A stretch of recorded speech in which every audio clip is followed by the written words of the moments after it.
Oui, merci Monsieur le Président, Monsieur le Ministre, Madame et Messieurs les rapporteurs, Monsieur le Président de la Commission des lois, mes chers collègues. Cet amendement a pour objet d'apporter plus de clarté, de visibilité et, me semble-t-il, de bon sens en ce qui concerne les jauges dans les stades et les salles de spectacle. En effet, depuis le 3 janvier dernier, il y a des jauges maximales qui ont été mises en place par le gouvernement, donc de 5 000 spectateurs pour les stades et de 2 000 pour les salles de spectacle. En d'autres termes, cela veut dire qu'au Parc des Princes, il est possible d'accueillir 5 000 spectateurs pour une capacité de 50 000 places, et à Paris, la Défense Arena, Stade du Racing 92, 2 000 spectateurs pour 30 000 places, car elle est considérée comme une salle de spectacle. Dans le même temps, un stade de 5 000 places pourra faire le plein, tout comme une salle de spectacle de 2 000 personnes. Où est la cohérence dans cette décision ? L'amendement que je propose est soutenu par de très nombreux sénateurs, vient inscrire dans le marbre une règle claire permettant aux clubs professionnels et aux organisateurs de spectacles d'avoir de la visibilité. En effet, il est question de tenir compte de la capacité d'accueil en mettant en place une jauge supplémentaire de 50% au-delà de la franchise annoncée par le gouvernement, c'est-à-dire 2 000 pour les stades, pour les salles de spectacle et 5 000 pour les stades. Vous conviendrez qu'accueillir 27 000 personnes au Parc des Princes ou 42 000 au Stade de France, par ailleurs toutes vaccinées et masquées puisque soumises au pass vaccinal, ne paraît pas déraisonnable. Le spectacle vivant et le monde sportif professionnel rencontrent depuis près de 2 ans des difficultés financières très importantes et les mécanismes de compensation mis en place n'ont pas suffi à les endiguer. Maintenir des capacités d'accueil aussi faibles conduirait certainement, à très court terme, à achever certaines de ces structures. C'est la raison pour laquelle je pense qu'il est très important d'adapter ce dispositif existant et je vous demanderai, chers collègues, de voter cet amendement. Merci, chers collègues. Le 119, M. Benarroche.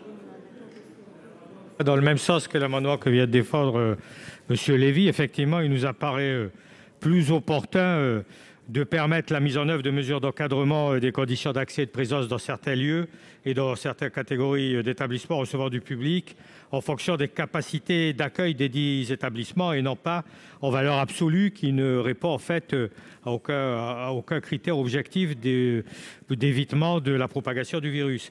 Cette mesure avait d'ailleurs été adoptée par la majorité présidentielle en commission à l'Assemblée nationale. Elle permettait d'objectiver et de proportionner les jauges avant que le gouvernement ne choisisse d'associer à cette notion de capacité d'accueil la situation sanitaire et l'ensemble des caractéristiques non objectivables de ces établissements. Je sais que le rapporteur a essayé de trouver une écriture de compromis pour ancrer cette décision, mais en fait, au vu réellement de l'objectif d'éviter une propagation, je pense que la définition de jauge liée aux capacités d'accueil de chaque salle et de chaque stade, qui sont bien connus et qui sont des éléments qui sont facilement vérifiables et connus de toutes les autorités, y compris des autorités sportives et culturelles et du préfet, permettrait effectivement d'obtenir l'objectif qui est recherché avec le principe des jauges. Merci. Le 74, Mme Robert.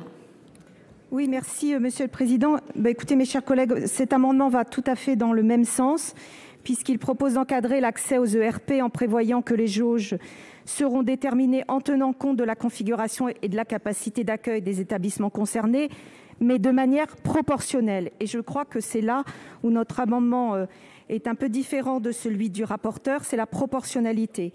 Je pense qu'en plus, cet amendement permet de prendre en compte la question des réalités territoriales et laisse effectivement le pouvoir réglementaire à l'autorité préfectorale, en concertation avec les élus, de définir des seuils adaptés en fonction de la capacité d'accueil des établissements concernés. C'est à la fois une mesure de bon sens, mais derrière, et je voudrais terminer par là, puisqu'il va avoir la même philosophie que ceux de mes collègues, il y a une question économique, parce que la question des lieux à la fois sportifs et culturels sont fondés aussi sur des questions économiques. Et je crois qu'il ne faut pas, surtout dans le contexte actuel, balayer cette dimension aussi rapidement. Donc voilà un peu l'objet de notre amendement, Monsieur le Président. Merci. Le 59, Monsieur Folliot. Merci, Monsieur le Président. Mes chers collègues, le monde du sport comme le monde de la culture ont été particulièrement impactés par cette crise et cela dans un cadre un petit peu global et général, tant au niveau du sport amateur que du sport professionnel.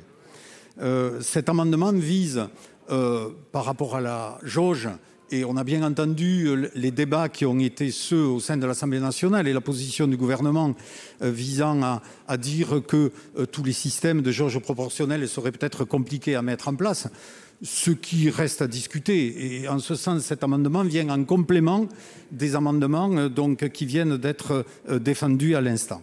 Il vise à apporter pour tous les événements qui sont à l'extérieur, donc dans les stades ou événements culturels, une jauge à 10 000 personnes. Parce qu'actuellement, nous sommes à 5 000. Ce chiffre est un chiffre, j'allais dire, très subjectif à bien des égards. Et par rapport à cela, il est nécessaire de rappeler que pour des personnes qui sont masquées, donc en étant en extérieur, la probabilité de contamination est somme toute assez faible. Au-delà de ces éléments, cet amendement vise à poser un enjeu qui est un enjeu spécifique par rapport au monde du rugby, puisque l'économie du rugby professionnel repose sur les spectateurs et non pas comme celui du football qui repose sur les droits télévisés. Et donc, dans ce cadre-là, il est important de rappeler que par rapport aux précédentes jauges, l'État s'était engagé à des éléments de compensation et qu'à ce jour, il reste toujours 25 millions qui n'ont pas été versés au rugby professionnel, ce qui pose un certain nombre de problèmes d'équilibre pour les clubs. Donc, au travers de cet amendement, c'est l'objectif de fixer un certain nombre de règles qui permettront d'impacter le moins possible les clubs de rugby professionnels. Merci, chers collègues. Le 106, M. Benaroche.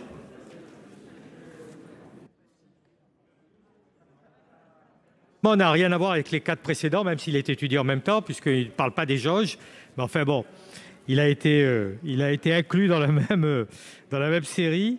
En fait, je vous le rappelle, nous l'avions dit, et je pense que chacun d'entre vous l'avait dit d'ailleurs à l'époque, il était clair, et nous l'avons répété souvent, tous ensemble, que un des problèmes, un des défauts, un des obstacles en fait, à la bonne utilisation des passes, c'est qu'en fait, ça donne un faux sentiment de sécurité.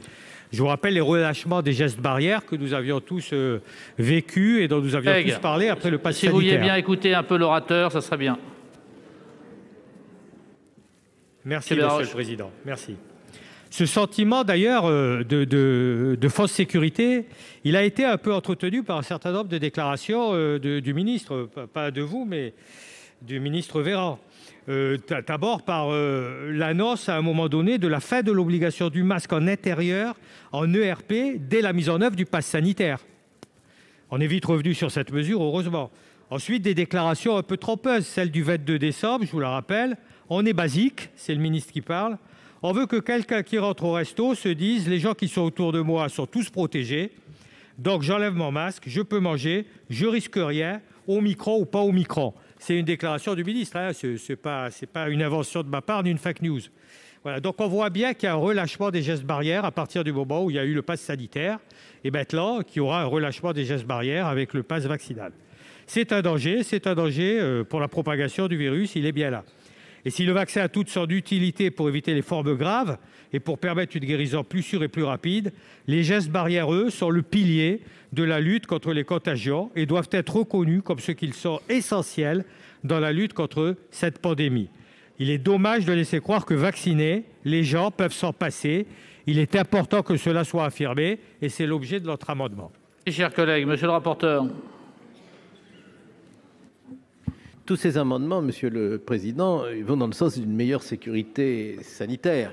Donc la seule question qui se pose, c'est est-ce que les modalités qu'ils comportent sont les plus efficaces sur un plan strictement opérationnel. Ce n'est pas un débat idéologique que nous allons avoir. Il me semble que les décisions prises par le gouvernement ne sont pas les plus faciles à expliquer et les plus pertinentes. Le chiffre de quelques milliers de personnes applicable, quelle que soit la capacité d'accueil d'une salle de spectacle ou d'un stade, franchement, ça n'a pas grand sens. Parce que si vous prenez le Stade Rennais avec ses 31 000 places, les Bretons le savent bien, et vous le comparez avec le Stade Vélodrome avec ses 67 000 places, appliquez la même jauge dans les deux stades, et je ne parle même pas des 80 000 places du Stade de France ou des 60 000 places de Lyon ou des 50 000 places du Parc des Princes. Mais ça n'est pas la même chose. Et encore, s'il y avait 2 stades de la même dimension, faudrait-il tenir compte du nombre d'accès? Parce que c'est au moment où on rentre et où on sort du stade que les risques de promiscuité sont les plus grands. Si bien qu'il me semble que ça n'est pas en déplaçant le chiffre d'une jauge qu'on va régler le problème, mais en fixant dans le texte une règle qui revient à dire qu'on doit déterminer les règles d'accès en fonction des risques sanitaires, lesquels se mesurent en fonction de la promiscuité auquel les spectateurs vont être exposés. Et c'est ce que nous avons essayé de faire à la commission des lois. Nous avons écrit que la réglementation pour l'accès aux salles de spectacle et aux stades est adaptée à la situation sanitaire, ça va de soi, et prend en compte les caractéristiques des établissements concernés, grands ou petits, c'est moi qui l'ajoute, notamment leur configuration, nombre de lieux d'accès pour tenir compte des dangers qu'on court en faisant la queue, et leur capacité d'accueil, nombre de spectateurs, dans les conditions propres à limiter les risques de contamination. Ça veut dire dans les conditions propres à éviter la promiscuité qui crée des risques de contamination. Du coup, si vous nous suivez, vous n'adopterez pas ces amendements, non pas parce qu'ils sont mauvais dans leur principe, mais parce que finalement, le plus efficace, c'est de définir la règle dans le texte plutôt que de donner un chiffre dans le texte qui sera valable ici et pas là, même si ce chiffre est plus pertinent que les chiffres retenus par le gouvernement. Avis donc défavorable pour ces amendements, à moins que leurs auteurs veuillent bien les retirer si j'ai réussi à les convaincre. Si, monsieur le ministre. Merci, Monsieur le Président. Je commencerai, si vous m'y autorisez, par le dernier, le 106 de Monsieur Benaroche, pour lui dire que celui-ci est satisfait, donc lui proposer de le retirer. Il est satisfait et dans les faits, parce que mise en place il n'a jamais été évidemment dans l'intention du gouvernement de renoncer aux gestes barrières, qu'il s'agisse du port du masque ou la distanciation ou des règles d'hygiène, et que par ailleurs, donc ça c'est dans les faits, et dans la loi du 31 mai 2021, dans sa rédaction qui est issue de celle du 5 août 2021, comporte déjà des dispositions analogues à celles que vous proposez. Donc c'est sur le 106. Je vous propose donc de le retirer, si ce n'est ou à défaut, ça sera défavorable. Pardon. Sur les autres amendements, ce sera également un avis défavorable de la part du gouvernement. J'ai entendu parler, notamment dans l'argumentaire de Monsieur Lévy, de simplicité des règles. Alors, je ne suis pas sûr, s'agissant de son amendement en série du 36 rectifié, qu'imposer une jauge additionnelle de 50% dans les stades et les salles de spectacle ayant une capacité d'accueil supérieure respectivement aux 5 000 à 2 000 personnes, bref, un certain nombre de critères, soit forcément gage de simplicité dans les dispositions que nous mettons en place. Et de la même façon, imposer un système proportionnel qui peut apparaître comme de bon sens, comme étant plus simple. Là aussi, méfions-nous des apparences. Cette approche au prorata se présente comme simple alors qu'elle peut être éminemment complexe à mettre en œuvre en réalité, dans les faits, présentant des difficultés de contrôle, exposée à des débats et des contentieux sur le calcul des surfaces ou des capacités à prendre en compte. En second lieu, le prorata peut se révéler inapproprié au regard de la diversité des configurations des établissements qui reçoivent du public, qui font que 2 établissements qui ont les mêmes capacités d'accueil peuvent présenter des risques sanitaires différents selon les phases épidémiques, selon les caractéristiques des variants contre lesquels nous cherchons à lutter. Et enfin, et surtout peut-être, un prorata imposé en toutes circonstances ne peut que nuire à la vraie proportionnalité que je crois nous recherchons tous. Et c'est d'ailleurs le rapporteur qui le rappelait, et qui doit reposer sur une approche plus fine, bien souvent multicritère, contextualisée, une approche qui amène au constat qu'il vaut mieux parfois une jauge unique, simple, claire, compréhensible pour certaines catégories de RP à un moment donné, plutôt qu'un ratio qui soit sujet à toutes les controverses en amont ou en aval dans le cadre d'un contentieux. Voilà. Pour toutes ces raisons, le gouvernement souhaite rester au dispositif initialement proposé et donc porte un avis défavorable sur ces amendements. Merci, Monsieur Benaroche. Je dois avouer que je n'ai pas très bien compris en fait ce que nous a dit le ministre à l'instant, où il nous explique que la proportionnalité c'est compliqué, il faut l'adapter aux configurations, et que donc à partir du moment où il faut l'adapter aux configurations et à la capacité, c'est plus simple de fixer une jauge unique sans tenir compte ni des configurations ni de la capacité. Donc je ne comprends pas ce raisonnement, je suis désolé. Bon. Voilà, donc je continue à défendre cet amendement, et pour répondre à notre rapporteur, Monsieur le rapporteur, je serai d'accord avec vous à une condition, c'est qu'effectivement les capacités soient fixées après une concertation qui ait lieu avec le préfet, avec les clubs, avec les supporters, avec les élus, etc., avant de prendre le décret et la mesure. Or, en tout cas dans mon département, je le regrette, mais en général, le préfet, quand il nous convoque, ce n'est pas pour nous demander un avis, mais c'est pour nous informer des décisions qu'il a déjà prises. Donc, vous auriez raison, ou vous auriez accepté mon autre amendement qui va arriver après, qui dit qu'il faut qu'il y ait une concertation préalable et que les pistes de décision soient informées par le préfet auprès des parlementaires. Je vous aurais dit, vous avez raison. Mais tel que vous le défendez, je pense que vous avez très bien défendu nos amendements et non pas le fait de les rejeter. Donc, je pense qu'en prenant en compte votre démonstration, nous ne pouvons que voter les amendements que nous défendons, M. Lévy, Mme Robert, et moi-même. Voilà, donc je réponds dans ces deux sens et donc je maintiens les deux amendements et je vous demande de les voter. Merci, M. Bacher.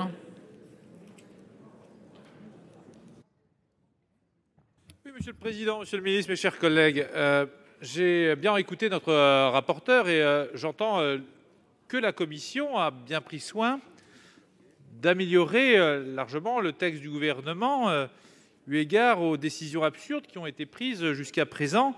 Et, mes chers collègues, pour ceux qui veulent un exemple, je les invite à aller voir les images d'un match de football qui a eu lieu pendant les fêtes avec Lens-Lille, où vous aviez quelques milliers de personnes, mais ils étaient tous regroupés ensemble avec l'ensemble du stade vide, car voilà la mesure absurde que l'on arrive à prendre lorsque... C'est vrai que ça ne fait que 2 ans maintenant que nous avons le Covid et qu'on ne sait toujours pas gérer des jauges au gouvernement. Donc, je suis très heureux que la Commission précise les choses. Mais je trouve que l'amendement de notre collègue Lévy, Pierre-Antoine Lévy, va vraiment plus encore dans ce sens et j'aime sa précision.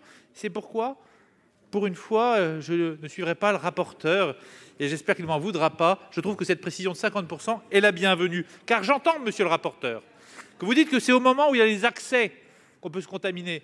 Mais je vous rassure, on se contamine tout autant en faisant la queue aux pharmacies pour se faire tester. Matin et soir, vous avez plus d'1 heure de queue, 3 heures de queue dans mon département, dans certains laboratoires, pour aller se faire tester. Donc c'est une autre façon de faire qu'a inventé le gouvernement par ses précisions. Je pense que nous saurons faire un peu mieux. Merci, Monsieur Folliot.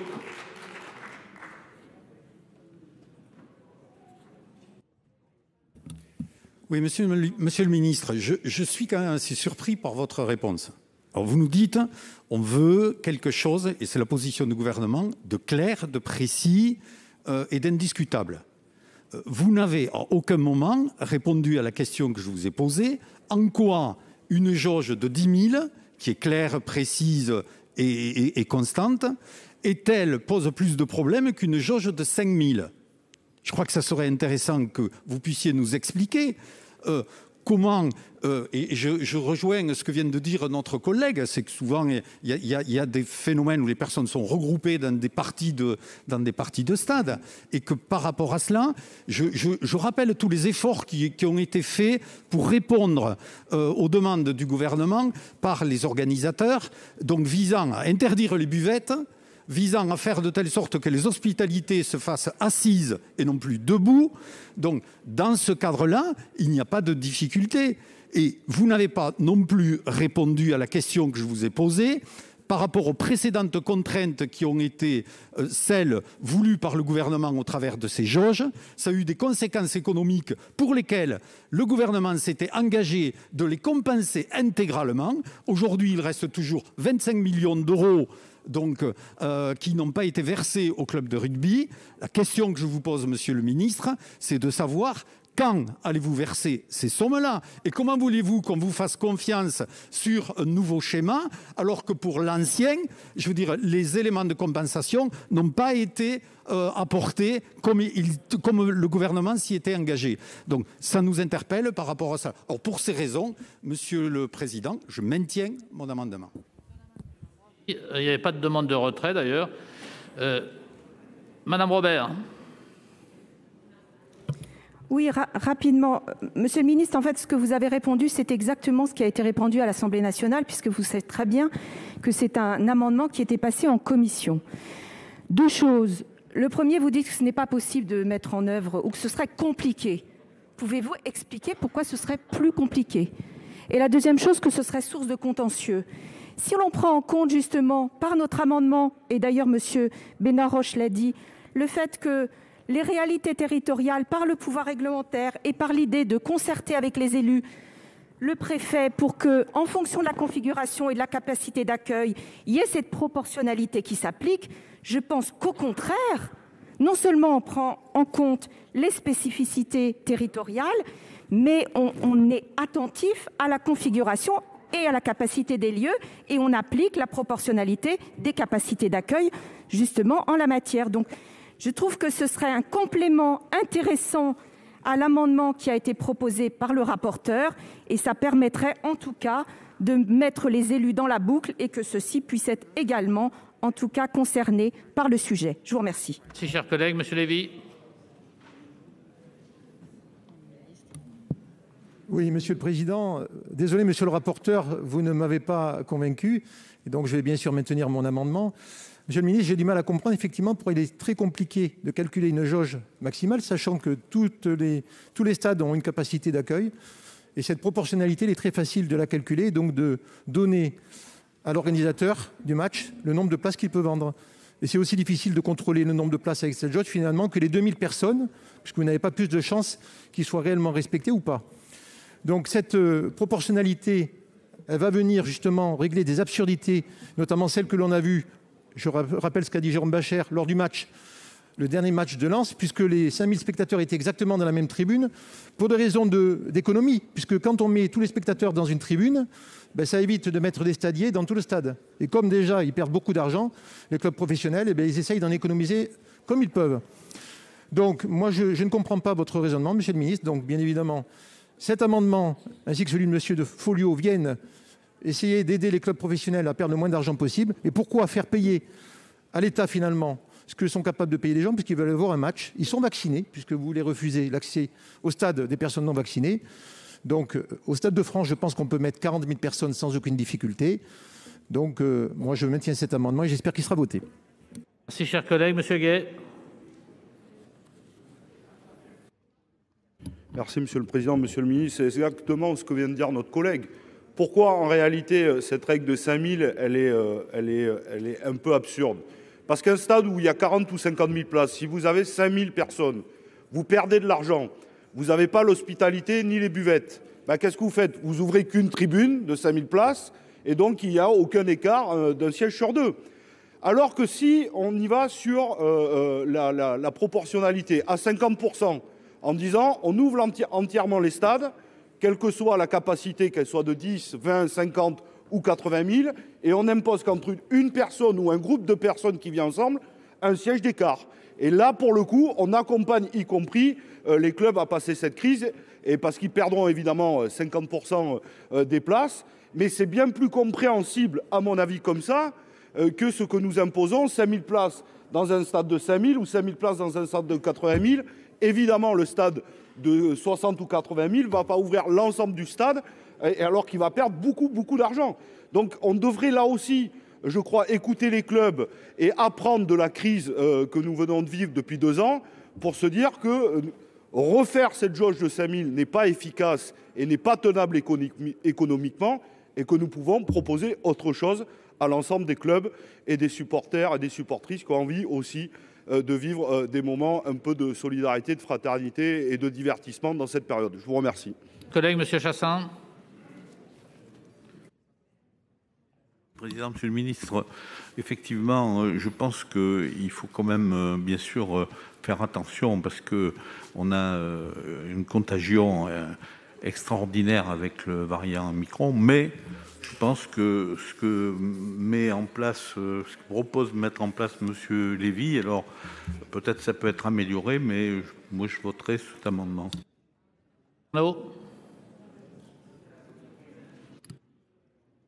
Oui, Monsieur le Président, je soutiens évidemment pleinement la proposition du sénateur Lévy. Et au-delà, j'aimerais, si ce n'est aujourd'hui, dans les jours qui viennent, que soit clarifiée effectivement, la question a été posée, la situation des clubs professionnels, que ce soit le rugby, que ce soit le football ou le hockey sur glace. Je pense en particulier à mon club des Hautes-Alpes, les Rapaces à Gap, qui se retrouvent dans une situation, à cause des restrictions, qui devient catastrophique. Et il n'y a pas eu à ce jour les compensations nécessaires d'accompagnement pour pouvoir sauvegarder non seulement ces clubs professionnels, mais aussi et surtout toute la dynamique éducative qui tourne autour de ces clubs. Donc je crois qu'il y a un signal d'alarme à lancer et j'attends effectivement de la part du gouvernement des réponses dans les prochains jours, si ce n'est ce soir. Merci. Si, monsieur le rapporteur. Monsieur le Président, je ne défends pas que le football, je défends aussi le rugby. Je tenais quand même à le dire parce que ma première intervention n'était pas complète sur ce point. Deuxièmement, mes chers collègues, je vais exactement dans votre sens et je me permets de vous signaler que si vos amendements étaient adoptés, vous vous seriez tiré une balle dans le pied. Tout simplement parce que quand vous dites que la jauge doit être proportionnelle à la capacité d'accueil et que vous ne fixez aucune proportion, le gouvernement aura les mains entièrement libres. Il pourra décider 5% de la capacité d'accueil, 10%, 15%, 20%. Il fera, juridiquement, c'est obligatoire, exactement ce qu'il voudra. Donc, les deux amendements qui sont ainsi rédigés sont des amendements qui donnent les pleins pouvoirs au gouvernement pour fixer la jauge dans les stades, aussi bien pour le rugby que pour le football. Donc, je voudrais vraiment insister sur ce point. Vous avez présenté des amendements qui sont moins contraignants pour le gouvernement que la position que je vous ai rappelée tout à l'heure, qui consiste à dire qu'on doit tenir compte des risques de promiscuité en fonction de la configuration et de la capacité d'accueil du stade en cause. Quant aux deux autres amendements qui fixent eux-mêmes une jauge, je redis que fixer une jauge dans la loi, c'est une erreur, car ça aboutit nécessairement à traiter de la même façon le stade de Rennes et le stade de France, alors qu'ils n'ont pas la même capacité d'accueil. J'insiste beaucoup sur ce point. En vérité, quel que soit l'amendement que vous voterez, ou que vous ne voterez pas plutôt, ça n'est pas au cœur de notre discussion législative, mais ce que je vous dis, c'est dans l'intérêt même des porteurs de ces amendements, parce que je voudrais que, effectivement, leur intention trouve une traduction efficiente, efficace, opérationnelle dans la loi, et je trouve que la moins mauvaise solution, c'est quand même celle que nous avons retenue. Elle est contraignante pour le gouvernement. Merci, monsieur le ministre. Oui, quelques éléments de réponse, monsieur le Président. Merci à monsieur le sénateur Folliot tout d'abord. Vous êtes là, voilà, pardon, monsieur le sénateur. Pourquoi pas 10 000 ? Effectivement, d'une part, parce que ce n'est pas dans la loi, et pour des raisons exposées notamment par le rapporteur, c'est bien au niveau du décret qu'aujourd'hui le seuil de 5 000 a été effectué. Et pourquoi pas 15 000 ? Et puis peut-être demain 2 000 en réalité, en fonction de l'évolution de la situation sanitaire. Donc nous ne figeons pas. Eh oui, mais même à l'extérieur, écoutez, certes à l'extérieur, on est à l'extérieur, mais vous l'avez dit vous-même, je crois, dans votre propos, il y a un certain nombre d'activités sociales, et c'est fort heureux, qui ont lieu même dans une enceinte sportive. Et dans ce cadre-là aussi, la circulation du virus a lieu. Donc ne rigidifions pas les règles. C'est pas une question de laisser une fois encore les mains libres au gouvernement, c'est simplement être en capacité de pouvoir s'adapter à la situation sanitaire. Madame la sénatrice, je connais, vous êtes là, voilà, pardon madame, excusez-moi. Sur les éléments que vous avez mis en avant, et fixer des jauges au prorata en fonction des spécificités de chaque établissement qui reçoit du public. La surface, sa configuration. Très concrètement, ça veut dire quoi ? Projetons-nous. Très concrètement, ça veut dire que le préfet, dans chaque territoire, va devoir se rendre dans chaque établissement qui reçoit du public. On va devoir donc émettre des centaines de milliers d'actes individuels pour chaque établissement. Mais si, monsieur le rapporteur, la réalité, c'est ça. On peut rester dans la théorie. La réalité, c'est que les préfets vont devoir aller se rendre dans chaque ERP pour aller voir quelle est la surface, et puis il va y avoir des discussions sur la surface qu'on doit prendre en compte. Si, c'est ça la réalité. Et comment la configuration est faite. Voilà. Donc on peut mobiliser, si vous voulez, des centaines de fonctionnaires préfectoraux et plus encore pour aller faire ce travail-là. Mais la réalité, c'est ça. Donc je ne pense pas que ça soit une approche qui soit... Non mais c'est ça la réalité, monsieur Benaroche. C'est ça la réalité si on adopte ce genre de dispositif. Bon, sur les fameuses images de l'île Lens ou de Lens-Lille, je ne sais plus qui recevait, c'était Lens. Bon.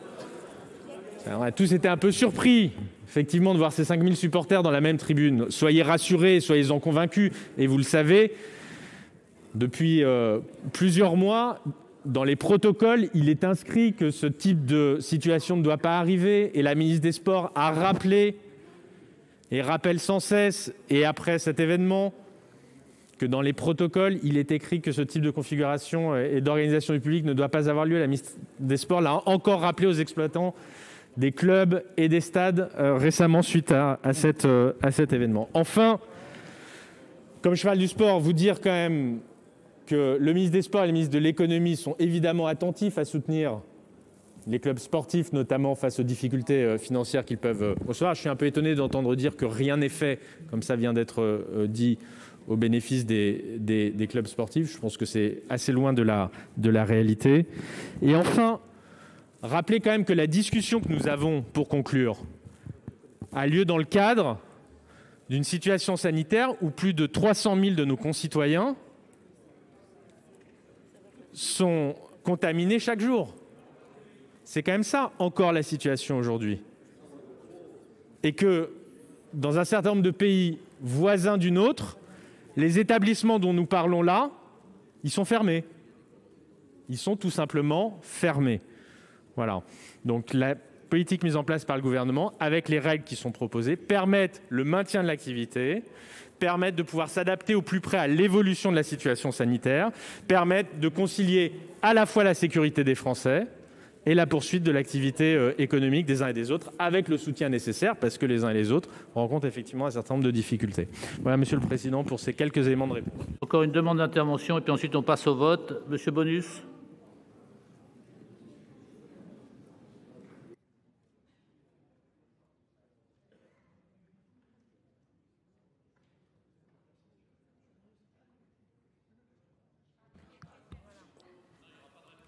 Pourquoi vous n'entendez pas là? C'est bon? J'ai une question. Est-ce qu'on a évalué les conséquences de cette décision sur les clubs sportifs professionnels?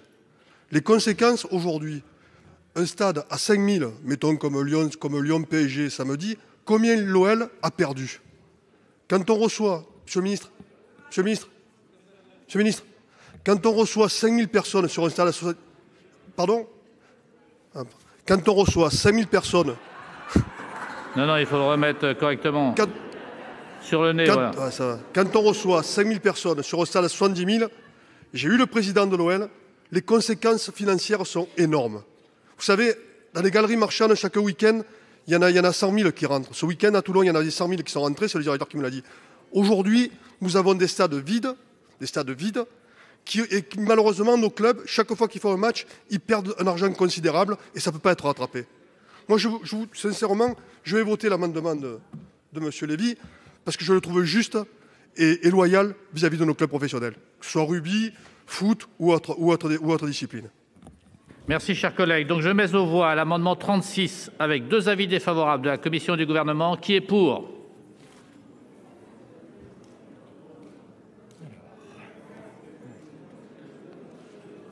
Je vais vous demander de vous lever. Ceux qui sont pour se lèvent. Ça va être plus facile.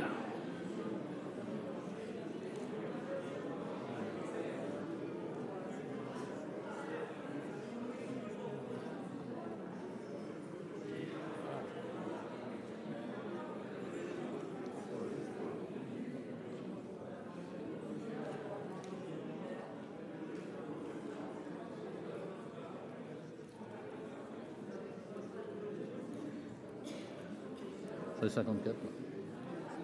54.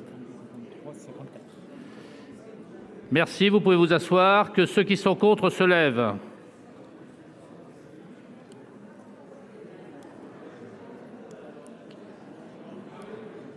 Je pense que vous pouvez vous asseoir. Que ceux qui s'abstiennent se lèvent. Merci. Merci, l'amendement est adopté. Et donc, il fait tomber les 4 autres amendements.